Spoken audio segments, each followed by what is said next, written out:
Tonight I'm going to speak to you about two things. Firstly, what makes Chris, and secondly, how Chris was made. Let's go a bit past how Chris exactly was made. After my mom was pregnant for 8 months and 1 week, she conceived me. I was born. Yes, I was 3 weeks premature and had to spend 2 weeks in an incubator, which I heard was not that much fun. Growing up as a kid, I didn't have the best eyesight. And as a result, I had to wear thick-rimmed reading spectacles, which didn't help with my superhero career. Because at Bluebird Primary, I was probably the only child who had to cut a hole in their Spider-Man hoodie in order to see. Anyway, mastering my left and my rights and learning to tie my shoelaces, I graduated from Bluebird Primary and moved on to Rosebank Primary, which was a co-ed Model C school. And from there, I went to St. David's Marist Brothers, which was an all-boys private school. This was great, and in the later part of my career, of my school career, I learned about girls and cigarettes. Luckily, I managed to kick the latter, but I've stayed with the first, and I've had a long-term girlfriend for a while now. Anyway, I think that school is important for everyone, and it gives you the necessary foundations and teaches you what is necessary in growing up. But I think an important part of every person's life is independence. And for me, this came in the form of a gap year to the UK for a year. In the UK, my first official job was professional rock mover. Oh. Yes. I had to move rocks from one section of land to another with the intent of later building a wall. From there, I went into a non-tipping bar job, and from there I did cold calling. So you may say that I didn't have the best string of careers, but it was entertaining. I lived in a house with 9 other South Africans, which only had 5 beds. I shared my bed with a very close friend of mine called Ross. Before returning to South Africa with the full intent of going to UCT, my parents informed me that I was in fact going to Stellenbosch University, which posed a bit of a problem because my Afrikaans was almost non-existent. Anyway, Stellenbosch went well, and I studied logistics management.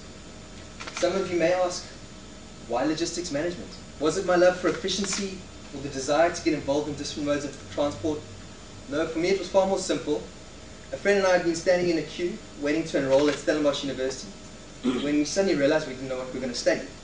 And we looked at this book and found this magnificent name, Stellenbosch University, and that's how the course was born, the decision. Fortunately for me, it went well, and I also did a lot of traveling while I was in Stellenbosch. I backpacked through sections of Spain and South America and parts of Africa. 3 things I could say I could take away from Stellenbosch were friends. I realized that friends are crucial to everyone, and I was fortunate enough to make some really good friends while I was there. The second thing is I managed to string together a few Afrikaans sentences. And the third was I learned that you could buy a bottle of wine for less than 10 rand. Yeah. After graduating from Stellenbosch, I went and worked at a company called UTI International, where I still work to date, and that has gone really well. So that pretty much sums up how Chris was made. Let's look at briefly at what makes Chris. I'm driven by a few things.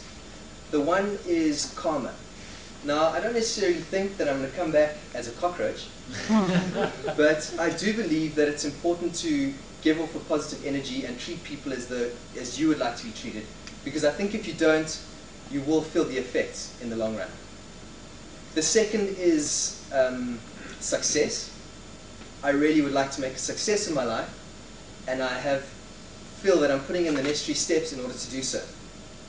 The third is competition.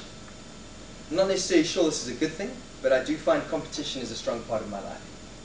And the other trait is...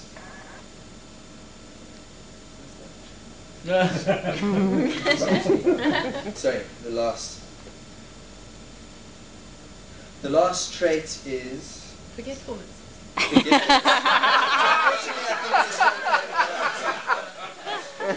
Goal-orientated. Finally, I feel that one should be goal-orientated, because it's hard to know where you want to go if you don't know exactly where it is. It's a bit like putting together the pieces of a puzzle. If you're putting together a puzzle, it may be very difficult, but as soon as you're given the picture, it becomes a lot easier to do. So that pretty much sums up what Chris is and how Chris was made. And I'd just like to finish off with a quote from Mark Twain, which I feel is appropriate on life. 20 years from now, you'll be more disappointed with the things that you didn't do than the ones that you did. So throw off the bowlines, sail away from the safe harbor, catch the trade winds in your sail, explore, dream, discover.